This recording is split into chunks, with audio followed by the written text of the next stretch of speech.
y'all, it's your girl Sonja, and welcome back to She Say Sports. Today I have with me my producer extraordinaire, Mr. Mike Prince. Hey Mike, how are you today? I'm doing fine. How are you today, ma'am? I am doing well. I know this was last minute. You know, I had my interview with Coach O, which is the old offensive coach, O-line coach at Jackson State, and we had to cancel until a later date. So thank you so much for joining me today and chatting just a little bit. I won't hold you long. What's been going on with you? Well, as everybody else, we're making the Deion Sanders adjustment with the Southwestern Athletic Conference, doing X's and O's with everything else involved, looking at the future of the Southwestern Athletic Conference, which is looking pretty promising, at least from my spectacles, and just holding on and enjoying the ride.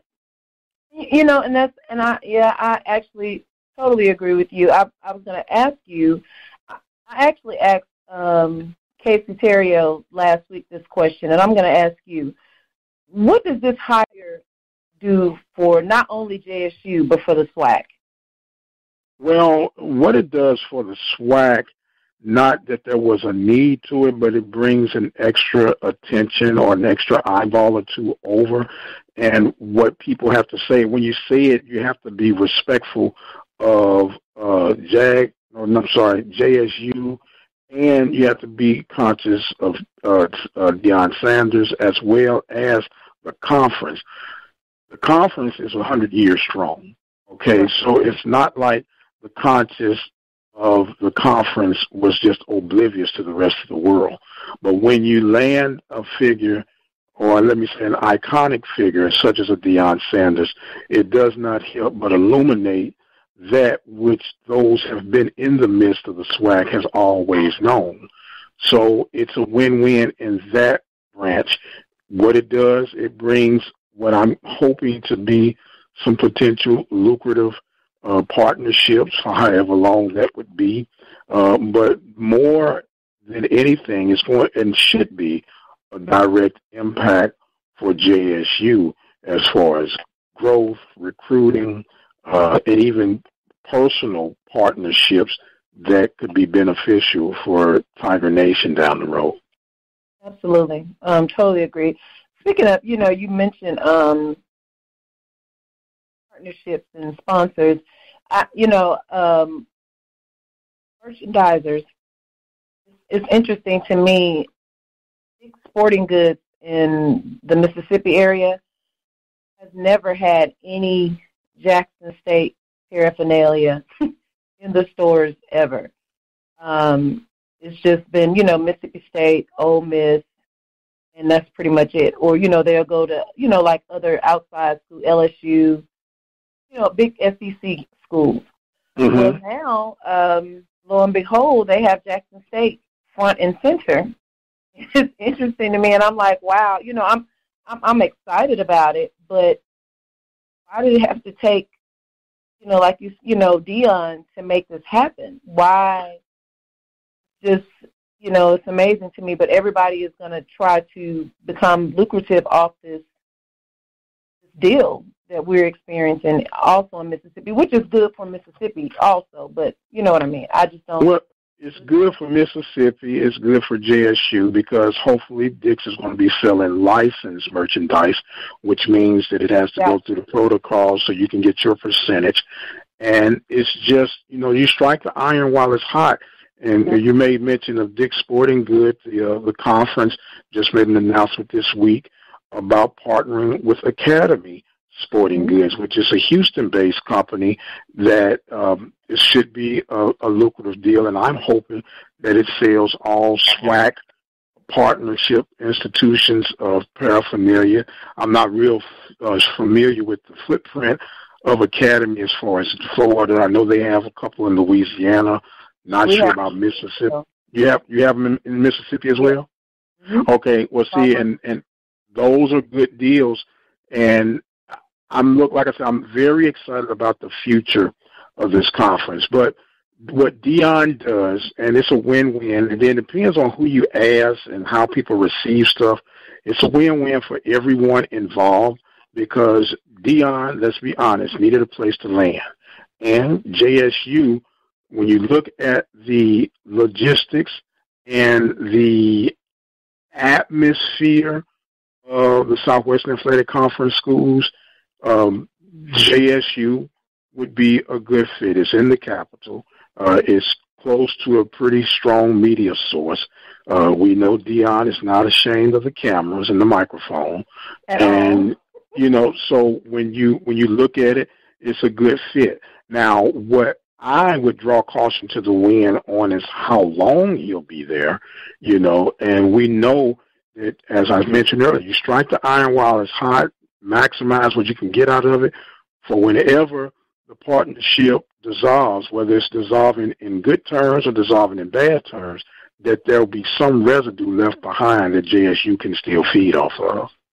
Absolutely. I think that's, that was very well said, and I totally agree. So we shall see how that goes, starting up in the spring. But before I go into that, I mentioned, how it's good for everybody involved. I noticed last week when, it was officially announced how some Black fans from other schools, they were very negative about the hire. And I'm not understanding why, because I'm like, it benefits us all in a sense because of the exposure. And if you're playing Jackson State, more than likely, the exposure is going to spill off into being on television other than just ESPN or CBS. I mean, what are you thinking? Do you understand, or have you heard any others from other SWAC schools being negative about this hire? Well, you hear the negativity, and I got two specs that I look from. And let me put this spec on first. Anyone who has the opportunity to land someone such as Deion Sanders and what he can bring to your institution would be lying if they say they wouldn't take advantage of the opportunity. Absolutely. I get it. Okay, but being that I'm a former player of this conference and I had success in this conference, and depending on who you speak to off the record, there's some that feel a slight disrespect on how someone could catapult. Okay, it's not every day that an assistant coach jumps over everybody and becomes a head coach in a Division I program, no matter what tier it's on, without paying dues. And that's where I think some of the backlash has come on. It's like novice coach is a novice coach, regardless if you're a Hall of Famer or just a regular coach from the hard knocks of coaching.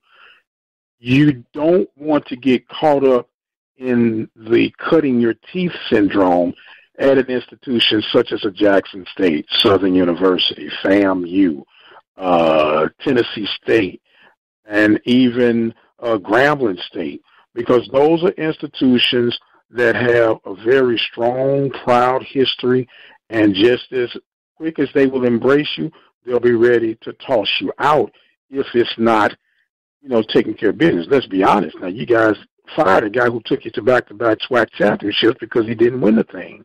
So, that's the reality part of it. And some people feel like that is somewhat of a slap in the face of those who are doing it the quote-unquote legitimate, proper way. So I can see the both ends of the spectrum, but, hey, it is what it is, and you just got to adjust and move on. Well, two things. Favor isn't fair. Secondly, if he went to one of those other schools, I don't think they would have had a problem with it.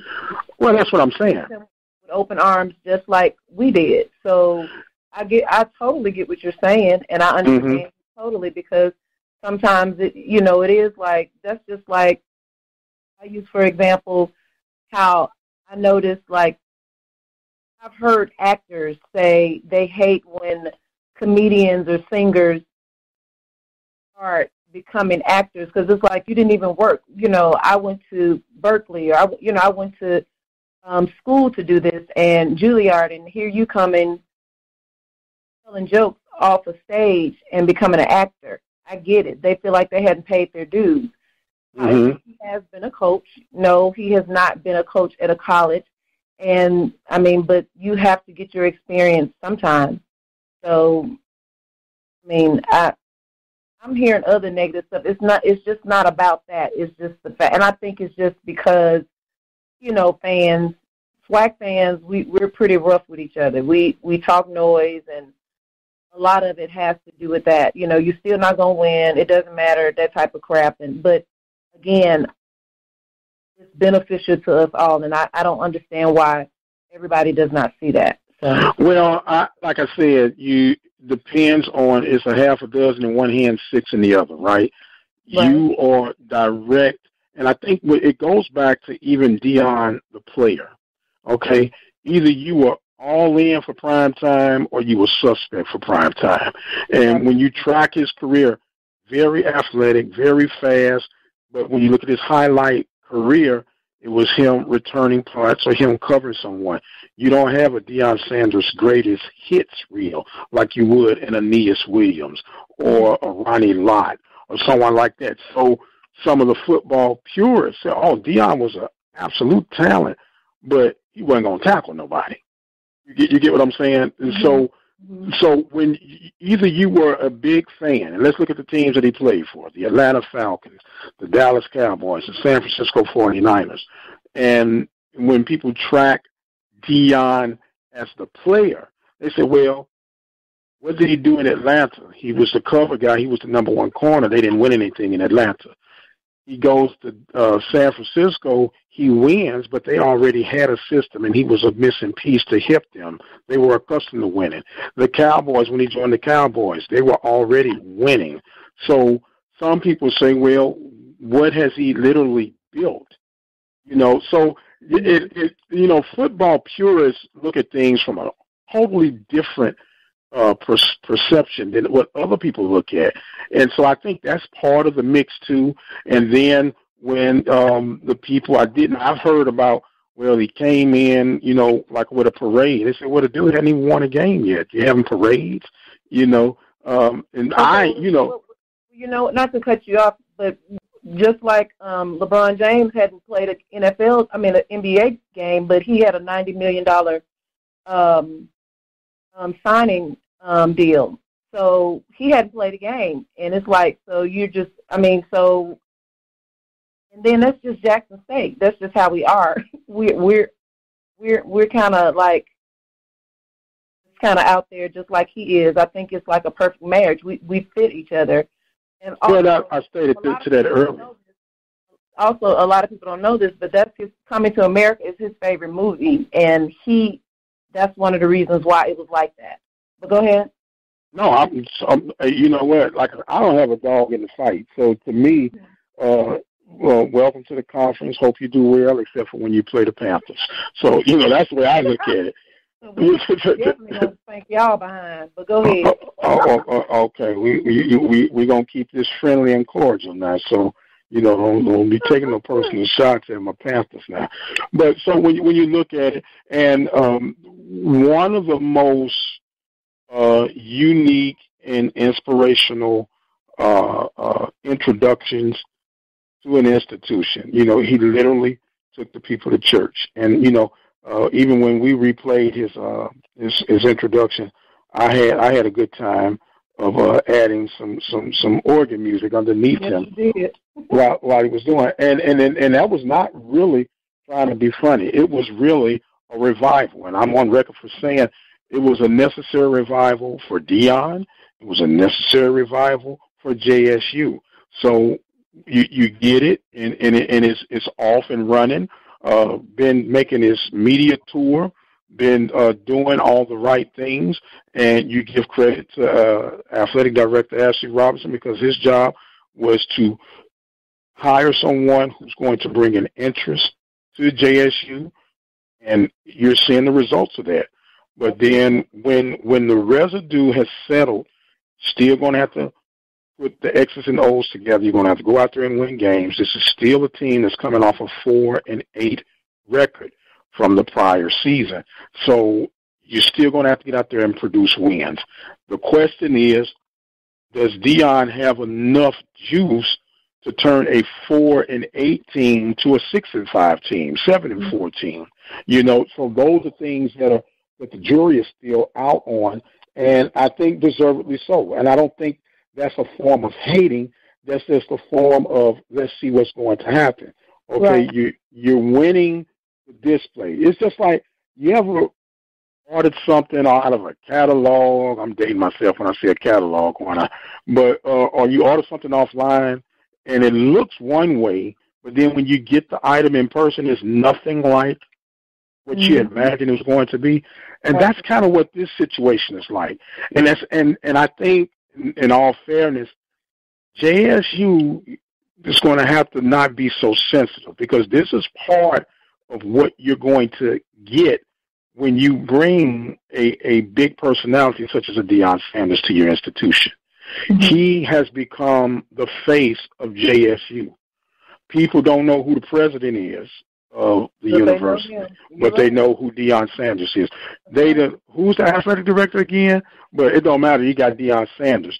So with that, it's going to come some great positives. It's going to come some challenging negatives. But you have to take both of the good and the bad. And I think from our perspective of being broadcast journalists, people give you all the accolades and the pat on the backs when you're reporting the stuff that's good. But when you're reporting the stuff that's questionable, they say, why you got to be negative?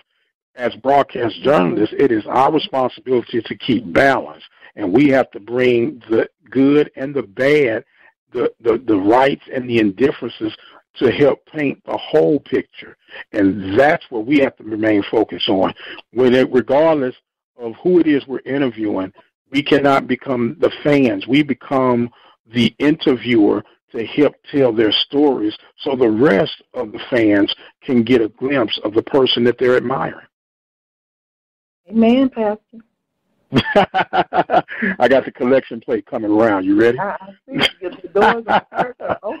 The doors of the church are open. That was one heck of a show, wasn't it?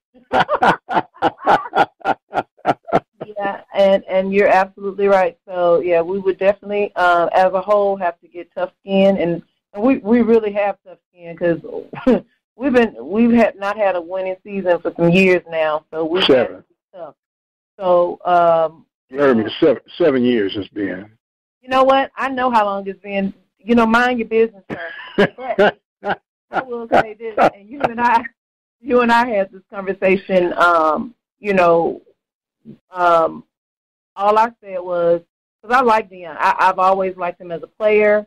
I love his personality. I love his positive outlook on everything. It seems is. Even before he became Coach Prime, I've been following him on social media for years. So, and before that, I watched his reality show when he was married to Pilar.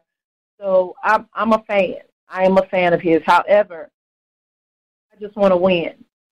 And that's the most important thing to me. Okay, yeah, you came, you made the big splash, you took us, as you say, to revival. And like you said, Jackson State needed it. Deion needed it. It was a great thing. However, February 21, we got to hit the field running, and we got to win. But we do have to give him time. And he even said that, you have to give me time as a community. I don't like using the word community. I would rather say family. So as a family, we have to cheer him on, help him, raise money, do whatever we need to do, and just make this a positive transition as he comes in as our new head coach. So, again, I just want to win. That's it. Well, let me ask you this. As a fan of JSU, what would be an adequate amount of time before you start seeing positive results of your investment in Deion Sanders as the coach? Why do we have to go through this every year? Last year you asked me the same question with Coach Hendricks. Mm-hmm. And now here we are again. Well, because of he did mention at his press conference he had 84 years of experience of NFL players and coaches that's going to be on his coaching staff, whoever that is. Mm-hmm. So with his coaching staff should be, top shelf, grabbing 4-star players, the players that we already have. I'm thinking a season or two, maybe 2. Okay. So what would be a successful season for year one? Knowing that you're coming off a team that was 4-8, and the fact that, okay, you get a couple of 4-stars and some 5-stars. Now, will he get a fresh 4-star player, or will he get a troubled 4-star player? And what I mean is a kid who may have gone off somewhere else and they transfer in and they got a little baggage with them. I don't know. I don't think any of us know. Yeah. But that's a legitimate question, and I think that's where the area becomes gray when JSU Nation will be like, oh, y'all just hating. But those are some of the deals that you can go out there and get the quote-unquote dogs, but the dogs got to be able to fit to the kennel that you have versus the kennel that they come from. And that's true. So, sometimes those dogs, even when they come in and they have been, like you said, if it's troubled, if you're getting the experience that you need. One thing I can say about SWAC, we don't just see you as a football player. Those coaches see you as possibly their son. So they're going to look out for you, a.k.a. Casey Terrio. Casey Terrio came here troubled. But that was, and he even said it on the show, that was one of the best. He was thankful that he came.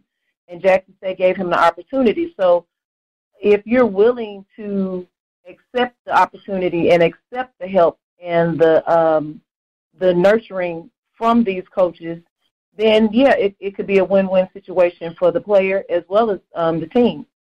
Right. Now, let's put on the flip side. I always try to go, what if? Okay, this 84 years of experience that you bring into your fold, they might not be accustomed to that nurturing piece that SWAC is known for, right? Because these guys that are coming in, they were big-time players. They didn't have to really be nurtured. They just have to go to class because you're going to go pro, do your thing. How do you transition that from that message to the message that exists at JSU and SWAC Nation? Well, for one, we still have T.C. Taylor and Coach O. So they already know the blueprint for SWAC teams. So either they can continue doing what they're doing as far as, like, being, and, even Dion has already said that, it's about making them not only great football players, but great men. So those three, I know for sure, are going to make sure that they are great men and, work on being outside of X's and O's. The others, like you said, we don't know who they are, so I don't know. But I'm sure if he chose them, he knew, some going to be dog, they're not going to treat you. Like you said, they're not going to treat you like a dad. It's like, do what you need to do and get on out there. So it depends. I don't know. I can't answer that. And I think that's part of the attraction, part of the anticipation, part of just the interest at all about how will this, and I've been on record for calling it the Dion experiment. And the reason I'm calling it the Dion experiment because he's a first-time coach. And it's not because he's Deion Sanders. Anytime you hire a coach that's a first-time coach, it's going to be an experiment. How will this experiment pan out? Will it pan out for the good? I'm pretty sure that everyone at JSU Nation is saying this has got to work because it's like you're at a poker table and you pushed in all your chips, you're cashing in. Here we go, baby. It's time to get on Coach Prime and let's see what we got. And then you have those who are going to be either secretly or publicly pulling against this. I hope it fails. I hope it flops. It ain't going to be no good, and you're going to have those. If it does not work out on the positive side, I told you so. Ha ha ha ha ha. Whatever, whatever. Huh? Of course. Right, right. So that's just part of the territory. That's part of being an old SWAC nation, baby, because it is rough in the SWAC, and it's going to continue to be rough in the SWAC. And to be quietly honest with you, it has tamed down so much from when we played that it's almost like back at Romper Room right now. Everybody's kind of nice. It was worse back then? Oh, girl, please. Girl, please. See, you got to remember, you're talking to an 0-88 survivor. I guess so you're in your words or in your mind, people now roughing the SWAC are more politically correct than you guys. They're nicer than what we had to experience. I'm just going to put it like that. Right? You can call it politically correct. They're a little bit more tame. People are a little bit more sensitive these days about what they're saying.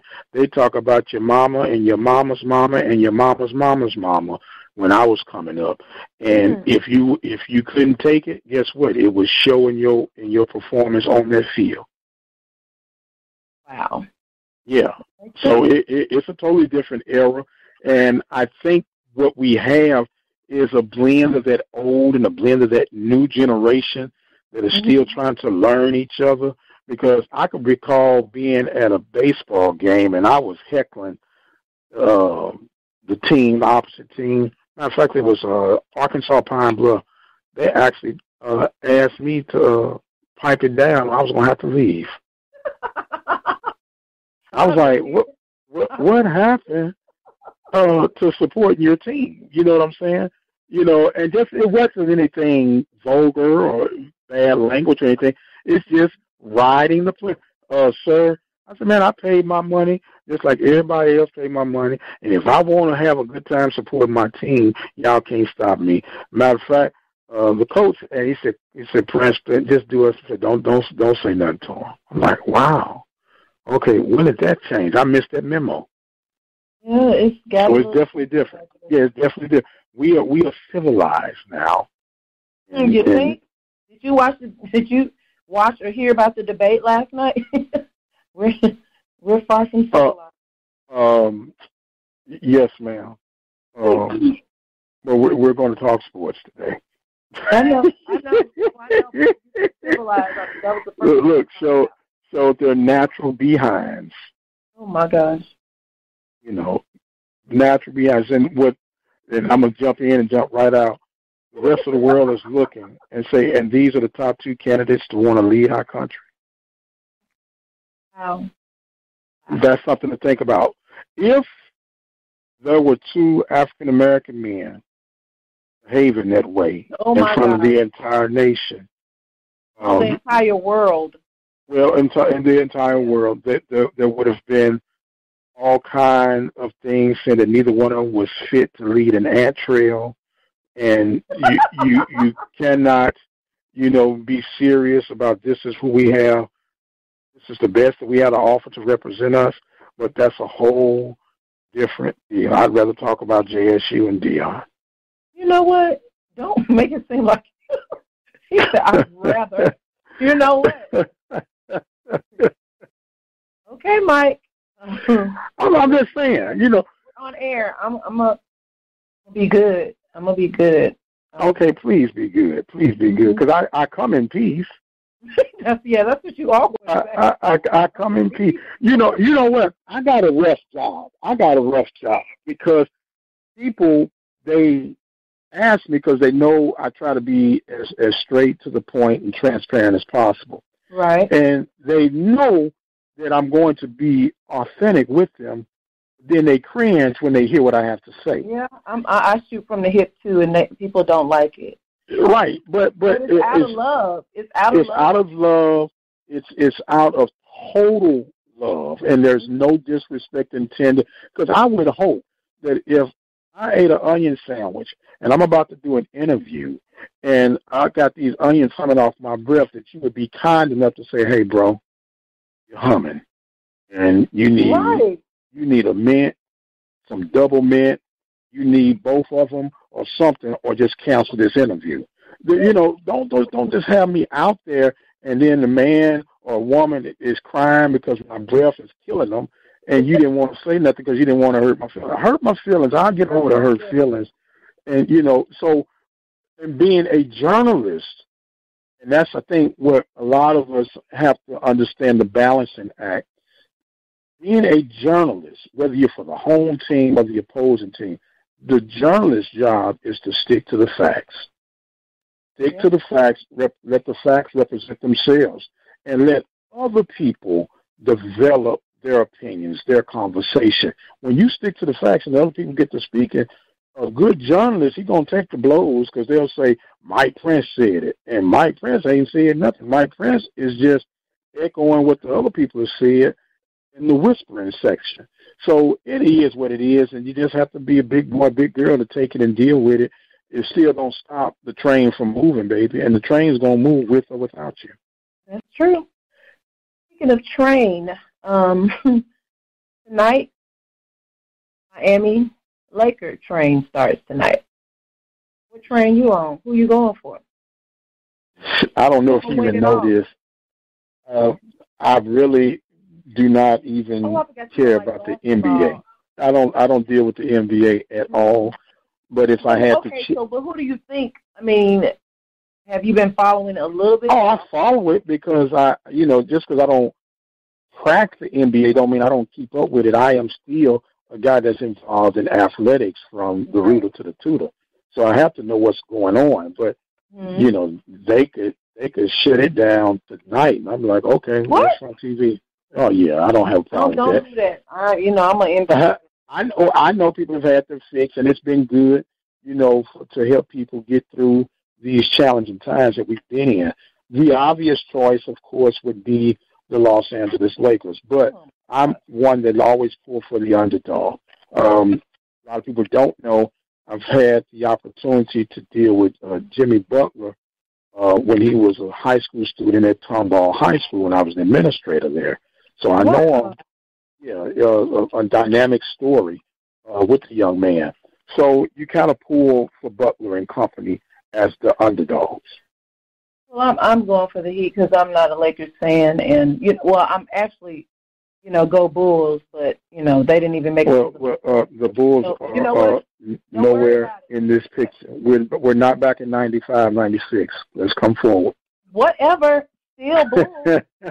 I was a Bulls fan when I was 5 before we even had I was about to say degree, before we even had a ring. I understand. But that's okay. But I am pulling for the Heat and Jimmy Butler, a.k.a. he was a Bull. So, I am pulling for the Heat. So I'm like you. They are definitely the underdog, but they better open their eyes because they ready. Well, they're going to have to be ready. Now they're playing solid defense. They don't have the depth. It's obvious they don't have the depth to keep up with the Lakers, but they got the heart and the defensive skills that they could create some chaos, and that's what you hope for. That's what you hope for. Yep, that's what we hope for. So I'm ready. I'm excited about it. Michael, thank you so much for joining me today. I really appreciate it. I know you're usually asleep around this time, so it's morning, but just in 5 heartbeats, I got nothing but love for you, baby. So this is a sacrifice. I really appreciate it. I really, really do. Tell the listeners how they can listen to your shows and follow you. Well, they can listen with their ears by tuning in to obnradio.com or the YouTube channel Open Mic Broadcast Network. And we are extremely proud to have you part of the family. We have a plethora of shows that we try to keep people informed, educated, and just in tune with what's going on, not only in the world of athletics, but community relations, spiritual relations, and that's why we have the term open mic. We don't want to be pigeon-toed into one area of doing things, but we try to be all things for all people. So be sure to follow us on Our social media handles for Instagram, Facebook, and Twitter is all at The Mike Prince Show. And once again, the YouTube channel is Open Mic Broadcast Network. Absolutely awesome. And thank you so much. Do you know my year anniversary is coming up soon?